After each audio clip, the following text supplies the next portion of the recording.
الحمد لله رب العالمين والصلاة والسلام على أشرف الأنبياء والمرسلين أما بعد.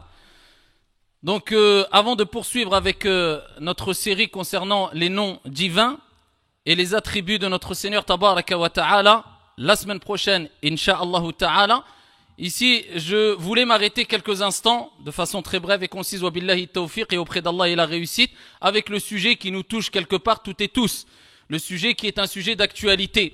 Bien que ce n'est pas dans mes habitudes de rentrer dans des sujets qui ont une relation avec la politique ou toute autre chose, mais là c'est un sujet aussi religieux, il faut le dire. Donc ici c'est le sujet concernant Baytul Maqdis quelque part, hein, la mosquée Al-Aqsa, Jérusalem, la Palestine, et on a entendu les derniers propos qui ont été prononcés ces derniers jours venant d'une personne politique. Donc ici ce qui est important de rappeler, c'est les mérites, d'accord, pour que tout le monde prenne conscience de quels sont les mérites de Masjid al-Aqsa particulièrement, donc la mosquée qui est à Jérusalem appelée la mosquée Al-Aqsa, parce que c'est l'occasion, hein, peut-être de remémorer ici aux musulmans, ou alors de rafraîchir la mémoire aux musulmans et aux musulmanes, ici concernant les bienfaits et les mérites de cette mosquée. Et quelle place a cette mosquée ici dans le cœur des musulmans et des musulmanes. Et avant de rappeler les mérites, il est important de rappeler quelques points qui sont extrêmement importants. Le premier des points, c'est que l'être humain, je ne dis pas le musulman, l'être humain se doit de condamner toute forme d'injustice selon ses capacités, quand le moment est venu, avec sagesse, avec clairvoyance, bien sûr. Et ici, quand je dis l'être humain, c'est l'être humain, qu'il soit croyant ou non croyant, etc. Et quand on parle d'injustice, on parle aussi, entre autres, du fait de priver une personne de son dû ou de son droit. C'est une forme d'injustice si on veut. Toi, tu vas prendre une chose qui ne t'appartient pas, eh bien c'est une forme d'injustice.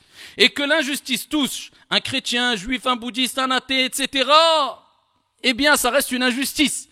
Et Dieu s'est interdit, comme il est relaté dans le hadith prophétique, ou plutôt le hadith divin, à lui-même l'injustice. Alors que Dieu c'est ici le juste par excellence, Al-Hakim, le sage par excellence. Mais il veut nous rappeler la gravité de l'injustice, et il dit dans un hadith divin, et j'ai interdit, après qu'il nous ait rappelé, je vous ai interdit d'être injustes les uns envers les autres, et je me suis interdit à moi-même l'injustice.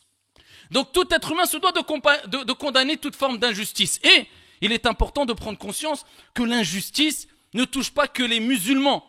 Enfin, je dis pas tous les musulmans, mais qu'une partie des musulmans, ou que quelques musulmans, ou qu'une partie des juifs, ou qu'une partie des chrétiens. Wallahi, par Allah, celui qui voit un peu ce qui se passe dans le monde verra que des personnes de toute confession, de tout bord, de toute croyance, croyants ou non, peuvent être touchées d'injustice. Ça me vient à l'esprit une chose qui m'a marqué cette semaine. Juste, je me souviens de ce reportage que j'ai vu concernant des gens qui en Philippines vivaient depuis des années dans des petites pièces de 4 mètres, 7 mètres, 9 mètres carrés, et ils vivaient dans des poubelles, akramakumullah. C'est pas une façon de parler, ils vivent vraiment dans des poubelles, dans des endroits où on jette les ordures. Et ils se battent pour pouvoir récupérer un peu de nourriture qui ont été jetées, laver, pouvoir les manger, et le plastique, ils les vendaient. Et ils vivaient dans des petites pièces de 4, 7, 9 mètres carrés depuis des années et des années à 5, 7, 8 personnes. Et dedans, il y a des enfants et des bébés. Donc pour vous dire ici que des situations tragiques, dramatiques, injustes, touchent des êtres humains de tous bords, et nous, en tant qu'êtres humains, eh bien nous condamnons cela, et ça nous touche et ça nous fait mal au cœur. Et bien sûr ici, parmi les formes d'injustice, eh bien c'est ce qui se passe aujourd'hui, maintenant, au moment présent. Quand on veut s'accaparer une ville comme étant exclusivement notre capitale, en bafouant ici toutes les conventions internationales, etc., et la dignité, ici quelque part des Palestiniens, et qu'ils soient juifs ou chrétiens ou musulmans ou athées ou je ne sais quoi, la dignité reste la dignité et doit être respectée. Et quand on parle de Palestine, on ne parle pas que des musulmans, il y a des gens qui ne sont pas croyants, il y a des chrétiens, il y a des... Ce n'est pas que les musulmans, donc c'est pas qu'une question religieuse. On n'est pas là en train d'attiser la haine en disant, vous regardez, c'est une question religieuse, c'est un tel parti contre un tel parti. L'injustice peut toucher un peu tout le monde dans le monde. Mais là, c'est une réalité quelque part. Donc, s'approprier une ville comme étant capitale exclusive à un groupe de personnes, alors que cela n'est reconnu par aucun pays parmi les pays qui font partie de la Convention européenne, ou des pays européens, ou des pays dans le monde, ou des pays arabes, ou des pays musulmans, ou dans les traités, etc., eh bien là, c'est une forme d'injustice qui doit être condamnée, bien sûr, avec perspicacité, clairvoyance, sagesse, sans précipitation, car on ne rajoute jamais de l'huile sur le feu. Et on regarde toujours les conséquences, c'est ce qu'on appelle fiqhul ma'alat. C'est une science, c'est la jurisprudence, c'est le droit qui concerne les conséquences de ce que nous allons faire. La preuve que l'islam prend en considération les finalités, voit loin, et on n'agit pas avec, comme des personnes qui ne voient pas plus loin que le bout de leur nez. Deuxième des choses à rappeler, c'est que ça ne veut pas dire ici que quand on voit des gens qui parlent de oui, il y a une injustice envers un groupe de personnes qui peuvent être musulmanes, ça veut dire que automatiquement c'est les musulmans contre le reste du monde. Loin de là. Il faut rappeler une chose, parce qu'on parle de cet endroit qui est la Palestine, Jérusalem, etc. Eh bien qu'à l'époque de Omar ibn al-Khattab, radiyallahu anhu arda, le grand calife Omar, compagnon du prophète Mohammed alayhi salatu wassalam, eh bien à son époque, eh bien ils sont rentrés dans cet endroit-là, c'est-à-dire à Jérusalem, à Al-Quds, en Palestine. Et ici, quand ils ont pénétré cette ville-là, eh bien, il y avait des chrétiens qui ont accueilli les musulmans, et particulièrement Omar ibn al-Khattab, et ils voulaient que Omar ibn al-Khattab vienne en personne. Donc, ils sont rentrés, et Omar ibn al-Khattab est parti là-bas, il s'est rendu là-bas, et il a été accueilli par le patriarche Sophronius, qui est un patriarche chrétien, et ces récits sont rapportés et racontés par les chrétiens eux-mêmes. Et bien sûr, on retrouve ces textes ici dans la sunna authentique du prophète alayhi afdalus salat wa askat taslim, à travers ici les récits qui ont une relation avec l'histoire de l'islam. Eh bien, ce prêtre-là, ou ce patriarche, quand il a accueilli Omar ibn al-Khattab, il a voulu lui donner les clés de la cité ici en main propre. Et il lui a donné les clés. Et Omar ibn al-Khattab a eu un entretien avec lui et il a décidé de signer un pacte avec lui ou un traité. Et ce traité-là a été appelé le traité de Omar, qui est encore présent et affiché sur une plaque là-bas. Et dans ce traité-là, eh bien, il était stipulé et mentionné que les chrétiens ou toute personne qui a une confession différente que la confession donc des musulmans vivront en paix et seront protégés, préservés. Jusqu'à ce que Omar ibn al-Khattab, quand l'heure de Salat al-Dhuhr, il est dit que c'était Salat al-Dhuhr, est entré, et ici, celui qui faisait l'adhan, l'appel à la prière, a appelé à la prière, Omar ibn al-Khattab a refusé de prier dans un endroit qui était un endroit pris par les chrétiens comme un lieu d'adoration, un temple ou une église. Et ici, quand il fut interrogé Omar ibn al-Khattab, et on lui a dit pourquoi tu n'as pas voulu prier, il a rappelé que c'était pour ne pas porter préjudice aux chrétiens. Il dit car je crains que si je prie dedans, eh bien des musulmans vont penser qu'on doit faire de ce lieu, eh bien une mosquée. Et donc les chrétiens seront privés de cet endroit-là où ils accomplissent leur prière. Et Omar ibn al-Khattab a rappelé qu'il voulait que cet endroit reste un lieu de culte pour les chrétiens. Et ça fait partie de l'histoire qui est racontée dans les livres musulmans ou arabes et par les chrétiens, et ce qui nous rappelle que l'islam n'est pas une religion de haine ou de nous. On veut vous écraser coûte que coûte ou je ne sais quoi. Non, c'est at-ta'ayyush. C'est ici l'entraide, c'est le fait de se respecter, se vivre ensemble dont on parle. Mais il faut que le respect aille dans les deux sens. Et il faut reconnaître quand une injustice est commise de part et d'autre. Donc ici, il est important de rappeler cela. Et ça, c'est dans l'histoire, c'était l'époque de Omar, hein. C'était pas n'importe qui, c'était déjà à l'époque de Omar. Et depuis, les musulmans ont vécu sereinement jusqu'à ce qu'il s'est passé ce qui s'est passé. Et il y a eu des conflits internes, etc. Donc ça, c'est important à retenir cela. Donc, et la dernière des choses, la troisième des points, qu'il est important de retenir aussi, avant de rentrer dans les mérites de Masjid al-Aqsa, c'est que comme nous n'aimons pas qu'on mette tous les musulmans dans le même sac quand un musulman ou bien quelqu'un qui se prétend être musulman commet une chose mauvaise, eh bien, n'agissons pas de la même manière envers d'autres communautés ou envers d'autres personnes, tout simplement. Voilà pourquoi il est important de ne pas généraliser dans ce genre de conflit et de ne pas exporter les problèmes. Voilà pourquoi on voit Omar ibn al-Khattab savait faire la part des choses. Et voilà pourquoi Allah Jalla wa Ala nous a dit dans le Coran وَلَا يَجْرِمَنَّكُمْ شَنَآنُ قَوْمٍ عَلَى أَلَّا تَعْدِلُوا اعْدِلُوا هُوَ أَقْرَبُ لِلتَّقْوَى وَاتَّقُوا اللَّهَ. Et que la haine que vous pouvez avoir envers un groupe de personnes qui vous a commis du mal, et ça c'est un verset général, hein, quelqu'un t'a fait du mal ou là, un groupe de personnes t'a fait du mal, ne vous pousse pas à être injuste. Soyez juste, équitable. Ceci est plus proche de la piété. Donc on ne va pas dire oui parce qu'il y a un conflit maintenant aujourd'hui en Palestine. C'est qui? Alors certains généralisent facilement. C'est qui? C'est les juifs contre les musulmans. Donc les juifs nous aiment pas, on s'attaque à tous les juifs. C'est quoi? Il y a des gens, des juifs, ils savent même pas ce qui se passe. Comme nous, des musulmans, dans la politique, quelquefois, on est HS, hors sujet. On ne sait même pas ce qui se passe. Et souvent, de toute manière, il y a des choses qui nous dépassent. Il y a énormément de choses qui nous dépassent dans ces sujets-là. Et tant que tu n'as pas les tenants et les aboutissants dans une affaire, qui es-tu pour juger ou pour t'introduire et pour pouvoir ici commenter? Parce que le but ici d'un musulman ou d'un imam ou d'un prédicateur ou d'un prêcheur, ce n'est pas de commenter tout ce qui bouge. Parce que certaines personnes ont l'impression que les imams et les prêcheurs, c'est un peu comme si on voulait se laver les mains et tirer notre responsabilité pour avoir une bonne conscience. Eh bien, sont comme des infos en continu. Je ne citerai pas de nom. Si tu veux des infos en continu, allume la télé, il n'y a que ça aujourd'hui. Tu vas te faire mal à la tête du matin jusqu'au soir. Un imam, c'est pas un info. Dès que quelque chose bouge, vous n'avez pas condamné, t'as pas parlé. Et toi, t'as pas une bouche? Et toi, tu peux pas parler? Oui, mais vous êtes imam. On est imam. Imam, c'est celui qui préside la prière. Là, moi, je suis un prêcheur, plus qu'un imam. En tout cas, pour moi, je pense que je suis plus prêcheur qu'imam. Je préside pas toutes les prières toute la semaine. Mais à la kulli hal, prêcheur. Et toi, tu n'es pas un prêcheur. On est tous des prêcheurs. Chacun selon son niveau. Et al-amru bil ma'ruf wa nahy anil munkar. C'est simplement pour les imams ou c'est pour tout le monde? C'est pour tout le monde. Ordonner ce qui est bon, ce qui est convenable. C'est pour tout le monde, selon ses capacités. Eh bien, si toi, tu sais si bien le faire, prends une caméra, filme-toi et fais-le. Subhanallah, qu'est-ce que c'est que ce... On n'est pas obligé de commenter tout ce qui se passe. Et surtout pas quand certains veulent mettre de l'huile dans le feu. On est là pour rappeler ici des principes religieux, élever les âmes vers la spiritualité, vers leur Seigneur Tabaraka wa Ta'ala et notre âme avant tout.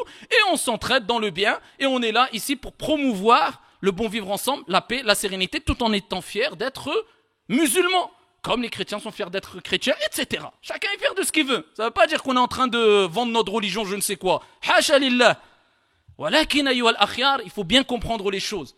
On ne peut pas parler d'une chose tant qu'on n'a pas les tenants et les aboutissants. Et maintenant, tout le monde se fait porteur de la bonne parole au nom de « moi, je condamne le mal ». Et alors, on critique tout le monde. Ça commence par les hukam, après ça commence par les dirigeants, après ça commence par les imams, après ça commence... Et t'as gagné quoi après, Abdallah?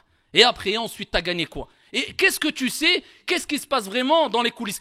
Est-ce que tu sais que cet imam ou ce prédicateur n'a pas fait quelque chose de bénéfique, proprement, sagement, sans le crier sur les toits? Mais maintenant, on est simplement en train de détecter qui parle pas. Ah, s'il parle pas, eh bien, ça sera une preuve que c'est des vendus. Mais toi, tu es qui, Abdallah? Toi, tu es sûr que demain, tu vas pas devenir bouddhiste ou athée ou je ne sais quoi?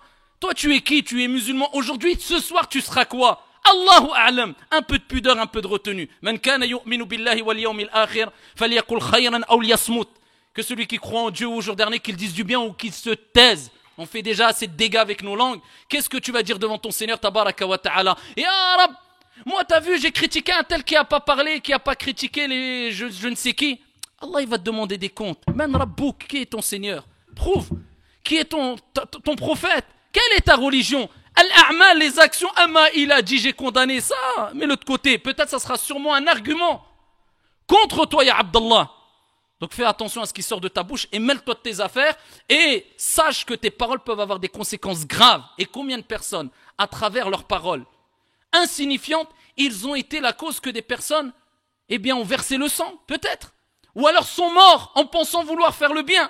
Et lui, il ne sait pas, il dort tranquillement sur ses lauriers, comme on dit, et il pense qu'il a rien fait du tout, mais il ne sait pas que c'est peut-être par rapport à son poste qu'il a chauffé l'esprit d'une personne qui lui a fait n'importe quoi alors que son intention à la base était bonne. Lui, Mskin, c'était quelqu'un de Nia, il connaissait rien. On lui a dit, non, t'inquiète pas, c'est faire du bien. Et lui, il est en train de tranquillement parler et je sais pas quoi faire encore. Wallah, il faut faire très attention à Yual Akhyar. Ces sujets-là sont des sujets très sensibles. Condamner intelligemment, ça c'est à faire. Et comme je dis que l'injustice touche un musulman ou non musulman, exciter les personnes, ça c'est une erreur. Et c'est quoi les conséquences? Je vais pas vous dire revenez 100 ans en arrière. Revenez juste 5 ans en arrière quand on disait des choses. Il y a déjà 5 ans, 7 ans. Arrêtez de chauffer les esprits. Les gens, mais non. Quelles sont les conséquences aujourd'hui? Regardez, ouvrez les yeux. C'est pas difficile. Regardez qu'est-ce qui se passe dans les pays arabes. Qu'est-ce qui s'est passé? Au nom de quoi? Au nom de soi-disant le fameux printemps arabe. C'est pas un printemps, ça a été même pas un hiver. Je n'ai même pas de mots. C'est quoi les conséquences qu'il y a eu? Et ça, si la personne ne raisonne pas avec ça, je ne sais pas ce qu'il lui faut. Nous, quand on veut savoir si une personne est dans le bien ou pas, on ne regarde pas ce qu'il fait au moment présent. On regarde les conséquences de ses actes. Voilà pourquoi le prophète alayhi salatu wassalam a dit « Innamal a'malu bi al-khawatim » Les actions ne valent que par leur conclusion, leur fin. Ne me dis pas un tel il est pieux. Attends de voir sur quoi il va mourir. Ne me dis pas un tel a fait du bien. Son bien, c'est quoi les conséquences? C'est ça ses conséquences, c'est impossible que ça soit du bien. Khalas, l'histoire est réglée, pas ça autre chose. Et qu'on prenne des leçons. Et qu'on ne fasse pas comme certaines personnes qui, quand il leur arrive un problème, ils ne prennent pas des leçons. Prenez des leçons sur ce qui s'est passé précédemment. Et ici, pour rappeler les mérites de Al-Masjid al-Aqsa, ayyuha al-akhyar, cette mosquée qui est la mosquée d'Al-Aqsa, on peut citer plusieurs hadiths, plusieurs versets coraniques. Allah Jalla wa Ala a appelé cette mosquée la mosquée bénie, Mubaraka. Elle est bénie, cette mosquée-là.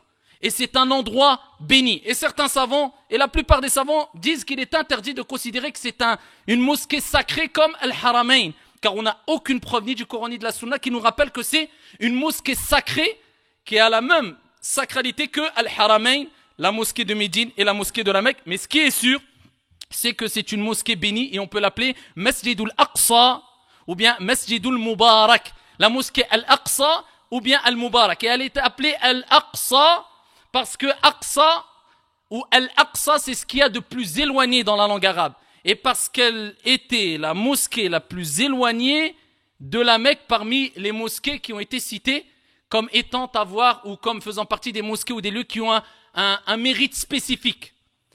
Masjidul Aqsa, eh bien, ici quand on parle de Masjidul Aqsa, ce n'est pas simplement une mosquée, mais c'est tout ce qui est encadré par le rempart ou bien par les murailles. Et quand on parle de Masjidul Aqsa, rentre dedans le dôme des rochers. C'est ici ce dôme qui est doré et qui est fait d'or aussi. Et dedans, il y a aussi Masjidul Qibli. Il y a la mosquée. Et là, certains disent que c'est ça, quand on parle de la mosquée de l'Aqsa, c'est pas le dôme, c'est la mosquée qui est à côté avec le dôme gris. Eh bien là, c'est une mosquée. Et ça fait partie de Masjidul Aqsa. Dedans, il y a des bibliothèques. Dedans, il y a... Et donc, c'est un endroit qui est très large et qui fait à peu près 144 000 mètres carrés. C'est ça, Masjidul Aqsa. C'est pas ce que vous voyez le dôme là, doré. Non. Ça fait partie de Masjidul Aqsa. Donc, Masjidul Aqsa, c'est très grand. Et les compagnons radiyallahu anhum wa ardahum à l'époque du prophète alayhi salatu wa salam, comme fi sahih Muslim, il est rapporté qu'ils ont prié vers ici, donc Masjidul Aqsa. Donc c'était ça la Qibla, c'était pas la Mecque, pendant 17 mois, jusqu'à ce que Allah Jalla wa Ala a révélé au prophète alayhi salatu wa salam qu'il fallait changer de direction afin de s'orienter pour la prière. Et là, on s'est orienté, les compagnons se sont orientés vers Al-Haram, donc la Mecque. Donc avant, les compagnons s'orienter vers quoi? Vers Masjidul Aqsa. Parmi les mérites de Masjidul Aqsa, on a le hadith rapporté par l'imam Ahmed et d'autres bisanadin Hassan, où il est rapporté que Sulayman, alayhi salam, lorsqu'il a construit la mosquée Masjidul Aqsa, et là les savants divergent. Qui est la première personne qui a construit Masjidul Aqsa? Certains considèrent que c'est Sulayman. D'autres disent que c'est Ya'qub, alayhi salam. D'autres disent que c'est Ibrahim. D'autres disent que c'est les anges. D'autres disent que c'est Adam alayhi salam. Allahu a'lam. Et ici, ils ont tous des preuves de leur côté. Donc il y a une divergence. Qui a construit le premier Masjidul Aqsa? Certains Adam, d'autres les anges, d'autres Ibrahim, d'autres Sulayman. En tout cas, quand on a dans le hadith, lorsque Sulayman a construit Masjidul Aqsa, ça ne veut pas dire forcément que c'est lui le premier. Parce que on peut dire il a construit après qu'elle a été ici délabrée ou alors avec le temps, etc. Donc lorsqu'il a construit, il a fait 3 invocations à Allah tabaraka wa ta'ala, le hadith rawahu Ahmed. Et il a fait la première invocation, il a dit ya Allah, fais de mon jugement un jugement juste. Regardez les invocations. Il dit fais que quand je juge, eh bien mon jugement soit conforme à la vérité. Que ça soit pour une situation ou que ça soit entre les gens. Regardez les invocations, subhanallah. Les gens maintenant se précipitent à juger. Est-ce que tu as déjà demandé à Allah, ya Rab, fais que quand je juge une chose, déjà qu'il y a un intérêt que tu juges, eh bien que ce jugement soit équitable, soit bon. Sulayman, ce grand prophète alayhi salam, a fait cette invocation. La deuxième des invocations a dit, fais que je reçoive une royauté, un royaume que personne après moi n'aura. Et la troisième invocation, fais que toute personne qui se dirige vers Masjidul Aqsa en ayant l'intention seulement d'adorer Allah Azza wa Jal, d'y prier, ressortent ou reviennent comme le jour où sa mère l'a mis au monde. Le prophète alayhi salatu wassalam a dit concernant les deux premières invocations, cela a été accepté. Concernant la troisième invocation, j'espère qu'Allah subhanahu wa ta'ala exauce cette troisième invocation. Et donc ici, cela nous rappelle que sûrement celui qui va à Masjidul Aqsa, qui prie, s'il en a les capacités bien sûr, je pense pas que c'est le moment, mais celui qui prie, eh bien aura la récompense, au-delà des autres récompenses, mais d'être aussi pur que le jour où sa mère l'a mis au monde. C'est-à-dire pardonner tous ses péchés, incha'Allah ta'ala. Parmi les mérites, il y a le hadith rapporté par Al-Bukhari, où et l'imam Malik aussi et d'autres, le prophète Ali afdalus salati wa askat taslim a dit, on entreprend un voyage que pour 3 mosquées. C'est-à-dire, on ne peut pas entreprendre un voyage avec l'intention d'adorer Allah Azza wa Jal à travers le voyage qu'on a entrepris pour se rendre à une mosquée, si ce n'est que pour 3 mosquées. Et il dit la mosquée du prophète à Médine, d'accord, la mosquée Al-Haram, donc fait partie de l'Haramain à la Mecque, et Masjidul Aqsa, et la mosquée Al-Aqsa. Et dans un autre hadith, le prophète Ali afdalus salati wa askat taslim nous a rapporté que celui qui prie une prière dans la mosquée Al-Haram à la Mecque, il a 100 000 prières. Celui qui prie une prière dans la mosquée du prophète alayhi salatu wassalam a le mérite de 1000 prières. Et celui qui prie une prière dans la mosquée Al-Aqsa a la récompense de 250 prières. Dans un autre hadith, le prophète Ali afdalus salati wa askat taslim nous rapporte ici que la première mosquée, après qu'il fut interrogé par Abu Dhar et le hadith est rapporté par Muslim, la première mosquée qui fut construite, c'était la mosquée à la Mecque. Et ensuite, la deuxième mosquée qui fut construite, c'est Masjidul Aqsa. C'est la mosquée donc qui est à Jérusalem, Masjidul Aqsa, la mosquée Al-Aqsa. Et ils ont interrogé le prophète alayhi salatu wassalam, combien de temps a séparé les deux? Eh bien le prophète alayhi salatu wassalam, il a dit 40, c'est-à-dire 40 ans. Dans un autre hadith, rapporté par Muslim, le prophète alayhi afdalus salati wa askat taslim a dit, et le hadith est très long, je l'abrège, je prends juste la partie qui nous concerne particulièrement, il a rapporté que il était à Masjidul Aqsa et quand fut venue l'heure de la prière, le prophète alayhi salatu wassalam a dirigé la prière et il fut imam pour tous les prophètes derrière lui. Alayhi afdalus salati wa askat taslim. Ça c'est parmi les mérites de Masjidul Aqsa, et tout en rappelant que les plus grands des prophètes, dont Maryam alayhi salam et autres, eh bien on fait des retraites pieuses à Masjidul Aqsa. On priait dans cette mosquée bénie. Et c'est une mosquée qui est considérée comme un symbole énorme et fort en spiritualité pour les musulmans.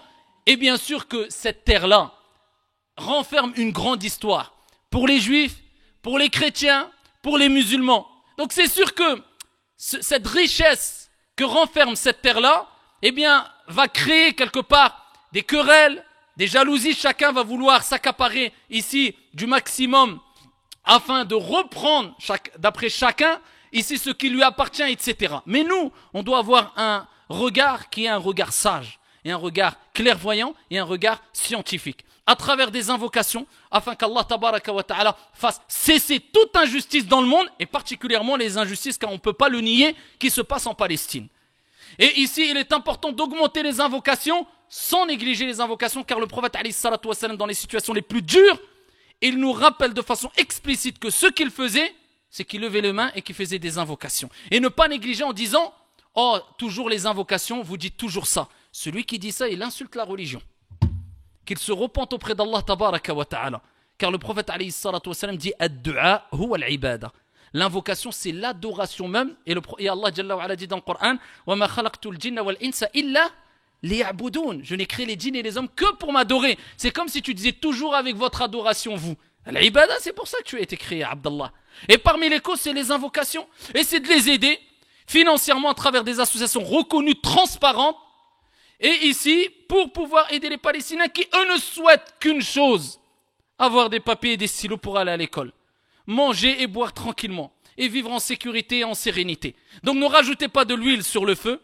Agissez avec clairvoyance, perspicacité et intelligence. Et on implore Allah subhanahu wa ta'ala de ici faire cesser toute forme d'injustice dans le monde et particulièrement en Palestine. Et qu'Allah Jalla wa ala accorde à tous les Palestiniens ce qu'ils désirent, la paix la sérénité et la sécurité. آمين يا رب العالمين. هذا وصلوا وسلموا رحمكم الله على نبي المختار كما أمركم بذلك جل وعلا حينما قال إن الله وملائكته يصلون على النبي